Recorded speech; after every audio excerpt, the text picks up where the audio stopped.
What's up, you guys? SlimXTeamSymmetry here to bring you guys a new episode of The Good, the Bad, and the Yu-Gi-Oh! Today. I'm here to talk about Noble Knights. Now, I'm going to start off early with this video and tell you guys I have absolutely no idea about this deck. Like, straight up, it's one of the decks that I never focused on. I never collected any of the cards for it. When I got this preview card, I ended up selling it because someone wanted it, and I was like, I don't think I'm ever going to make this. This was like a preview card. This was a preview card. Gwaine and the Caliburn. I had no idea what this archetype was. People were saying it wasn't done. You couldn't play it, and I was like, well, if it's a deck I can't play, I'm not going to use it. So unfortunately, I completely ignored this deck and didn't, think anything of it. And then recently, with the release of Shadow Specters, people were saying that the deck was going to get a little bit more support, and it was going to be able to get to a playable point. And I was like, okay, cool. I always am there for, new decks to have, their breathing time in this game, especially with dragons out. It would be nice to see other decks besides that and, the norm decks that you see at events. This build actually got 10th place at Florida Regional, and I found the video on my brother Vexy's channel, on M. Cole's channel, on a lot of channels. Fortunately, I could never find the real deck list, so I could never find like the live interview if one was even done, because I really wanted to hear the players' ideas as to why he ran the deck the way he did. So I mean, I had to do some research on my own. I mean, bear with me. This probably won't be my best episode of this series since I'm really just unfamiliar with the deck, but I'll talk about like from what I've been learning about the deck, what I feel is good about it, what's bad about it, and then what's Yu-Gi-Oh about it. What's Yu-Gi-Oh about it, I think, is the fact that it's still growing. It's still growing as an archetype. It's still growing as a deck, and in time, it may be at a caliber where it can actually play extremely competitive. So we'll see what happens. So I'm gonna start with some basics. So these guys have like ridiculously crazy names, like really long ass names. You have I can't even pronounce this guy, like Londa Salin or whatever his name is. They're all based off the Knights of the Round Table, and I mean I don't really know anything about the Knights of the Round Table, or I really don't remember. But some of these have really cool effects. Like he chose to run one of these, and this card has the effect you can send one face-up light normal monster you control to the graveyard. Special summon this card from your hand or graveyard. So basically, you would combo it with boars. It's a normal monster while it's on the field. So it's pretty cool outside of its other effect where it becomes dark, but it's cool because you're going to be able to send that to special summon this card, and you contribute a Noble Knight monster, add a Noble Knight uh, monster. You contribute one Noble Knight monster, add a Noble Arms card from your deck to your hand. That's pretty cool. The way this whole deck like seems to me is that it's an equip based deck. Obviously, you run all these equip spells, and these swords are what protect the Noble Knights. And basically, I read something that says that basically Noble Knights are just they hold as many swords as they can until they win. So that was a pretty cool strategy. I like the idea that they made swords into like something you could equip to the monsters, and then it became kind of just like the Knights of the Round Table. Having the most powerful swords, having Excalibur, having um, was it Gallatin, the Arms of Destiny, like all these really cool cards. So I was like, that's pretty cool. So that was one of the main guys. And then there's Noble Knight Boars. This is the one that it's normal while it's visible on the field, and when it's equipped with Noble Arms, card then gets an effect. It becomes dark, and its level increases by 1, so it goes to a level 5. And during your main phase, you can reveal 3 Noble Arms cards from your deck.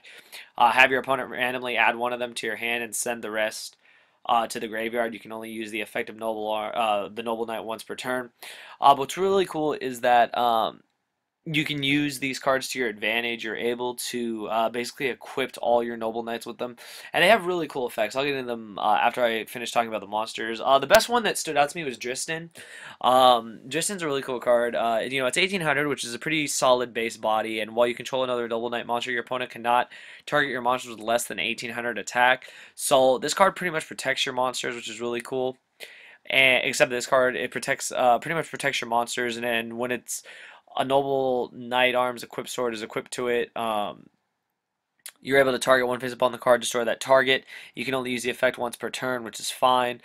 That's really cool though. You're able to pop cards with this card. So you basically use the Noble Arms in conjunction with it to pop cards, which is cool.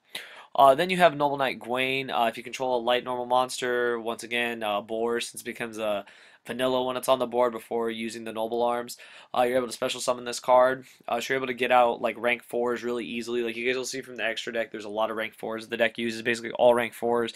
Then it uses their own King of the Noble Knights. It uses that one. It uses the rank 5, the Sacred Noble Knight, and it uses their one synchro, the Knight of High Uh, just like this one, Landicillin, whatever it was. So that's pretty cool. So those are the ones. And then there's Noble Knight. Like I swear, like these names are really hard to pronounce. Like seriously, like I'm not even good at sounding these out. Like I can't even like figure this one out. But this guy, treated as a normal monster. Once again, while you're on the field and when equipped with the Noble Arms, it gets this effect. You're able to target a Noble Knight monster in your graveyard, add it to your hand, and if you do destroy one Noble Arms equipped spell you control, you can only use the effect once per turn. So basically, you trade in a monster for a sword, vice versa. So it's pretty cool. I like that card a lot. That works out a good conjunction with the deck. There seem to be a lot of level 5s, a lot of level 4s. So your rank spamming is pretty steady at rank 4 and rank 5. So that's cool. And then the last one is Medrout. Once again, this card is treated while it's normal while it's on the field. And once again, when equipped with a Noble Arm spell, it gets an effect. Card, just like Boars, becomes dark, and its level is increased by 1 once per turn. If you control no other monsters, you can special summon one Noble Knight monster from your deck in face-up defense position except this card, and if you do, destroy one equipped spell card you control. So basically, those are the gist of the monsters, and what I really like about them is they work in conjunction with each other. I think that's what's good about this deck, because all the monsters work in conjunction with each other, and they all kind of fuel each other to make your rank 4 and rank 5 XYZs, as well as your 1 Synchro, so that's pretty cool. That's what I like about the deck. It seems pretty solid that it's able to do that. And then on to like the main part of the deck. Are these swords. These swords make up basically the entire deck. This is what the deck is meant to do. So you have this first sword. You can only control one, of course, and you equip it to a warrior type monster, and you can target one set card your opponent controls. The equipped monster you equip this to loses 500, and if it does, you destroy that target. So basically, you equip it to a monster, loses 500, but you get to pop a set. That's pretty good, and that's pretty solid for a sword. Um, you're able to target, let's see. If this card on the field is destroyed and sent to the graveyard, you can target one warrior type Noble Knight monster you control. Equip this card to the target. You can only use the effect of this once per turn. So basically, if the sword dies, you basically just pick another target. That's pretty solid. Caliburn. Once again, you can only control one of these each face-up ones. So basically, you're trying to get all the different ones out on the board. It's able to gain 500 once per turn. You can gain 500 life points. If this face-up card on the field is destroyed and sent to the graveyard, you can target one warrior type Noble Knight monster you control. Equip this card to that target. So it's pretty cool. They pretty much recycle each other. So the swords basically have different things. Your monster would lose 500, but you pop a set, you would gain 500, and you would gain 500 life points. So that's pretty cool. Then you get into Excalibur, which is basically Excalibur. You equip this to a Noble Knight, and this effect's really cool. It cannot be targeted by opponent's card effects, and during your turn, except the turn this card was sent to the graveyard, you can banish this card from your graveyard, then target one Noble Knight XYZ monster you control and special summon it from your extra deck. That's pretty solid. You know, where else do you get the ability to just basically free summon an XYZ monster outside of Bahamut Shark and Abyss Trite? So that's pretty cool. And so that's really cool what that does for the archetype, being able to get out your King of the Noble Knights, because this card's effect is busted. And then you have the Gallatin, yeah. You control one Noble Knight, equipped to a monster. It gains 1,000 attack. That's pretty cool, but during each of your stamina phases, it would lose 200 attack. Basically, you can use this, though, as a kill-all card, just to basically destroy problematic monsters. This card is destroyed and sent to the graveyard. You're able to target one of the Noble Knight monsters you control and equip this card to that target.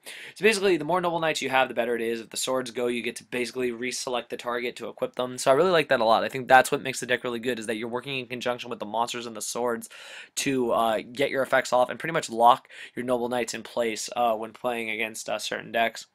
Then the last one is the Noble Arms of Destiny. Once again, you can only control one of these and equip it to a warrior type monster. Once per turn, the equipped monster, it can't be destroyed by battle or by card effects, so that's pretty cool. So once per turn, they can't really get rid of it. They'd have to waste multiple cards to get rid of it, so that's pretty cool.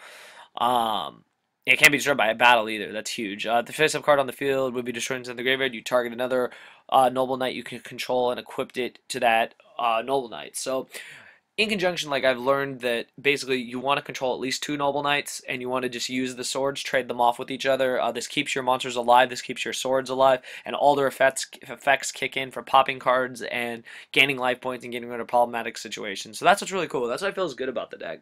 The other things I'll add in that's really cool about the deck, you do have their 1 Synchro. It is a level 5.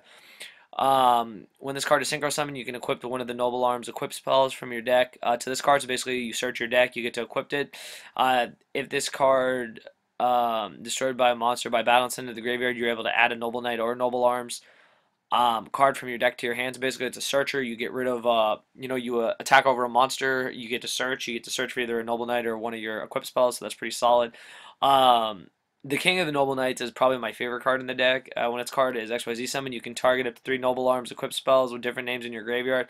Equip those targets to this card, and once per turn, you can detach one of these materials from this card and destroy any number of spell or trap cards on the field equal to the number of Noble Arms equipped spells you control. So basically, you'll be able to pop 3 at a time. That's really broken. Being able to clear back row like that is awesome. It's pretty much go for game. So I really like this card a lot. This is my favorite card in the extra deck, hands down. And the last one is the Sacred Noble Knight. When it's XYZ summoned, you can target up to 3 Noble Arms, equip spell cards with different names in your graveyard, equip those targets to this card, and once per turn, you can detach 1 XYZ material from this card, then target one other monster. Let me see, and target one other monster on the field, destroy that target, and if this card on the field is sent to the graveyard, you're able to target one level 4 or higher Noble Knight monster in your graveyard and special summon that target. So basically, if this card dies, you get another monster back, and it's able to get rid of problematic cards on the field. So that's just basically a rundown of what all the monsters do. Now, what I feel good about is they all work in really good conjunction with each other. They're a solid warrior archetype, and they work with their equipped spells to get off all their main effects. They have pretty good XYZ monsters, and like I said, working in conjunction with each other is really important, especially for decks that normally would not have that much support. What I feel bad about the deck is it loses pretty hard to certain cards. It'll lose really hard to DNA Surgery or Zombie World because being able to just turn off warriors is huge. If you read all these swords, they need to be equipped to a warrior. So if you play DNA Surgery and call anything but warrior pretty much over, that could be a problem for the deck. I think another problem for the deck is it's not complete. I heard people telling me that there's still more stuff coming out for this deck, so we'll see what happens in time.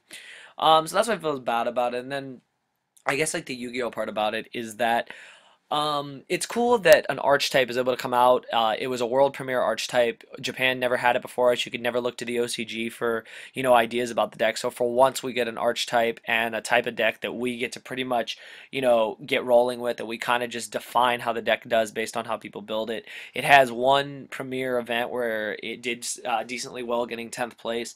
And I'll link that deck profile for you guys just so you guys can get a general idea. And I mean, I hope you guys enjoyed this episode. This was really hard for me to do since I'm not very familiar with the deck, but I hope I gave you guys like a good overall idea of how the deck works. And basically, to beat it, you guys like honestly side DNA Surgery, Zombie World, anything that stops them from being warriors. It really does work out nicely if that's how you beat them. But that's all I really got to say about this video. Please thumbs it up. Please comment below. Please, please, please leave some feedback. I need some information about Noble Knights. I know absolutely nothing. Please don't ridicule me or criticize me for not knowing about the deck. I honestly just have no idea what half these cards do. So in time, I'm sure I'll understand that as well as a lot of other people will. So anyways, I hope you guys enjoyed the episode. Thumbs it up and let me know what other videos you'd like to see here on the Good, the Bad, the Yu-Gi-Oh, and I'll be bringing it to you soon. So I hope you guys enjoyed it. Thumbs it up, and thank you for watching.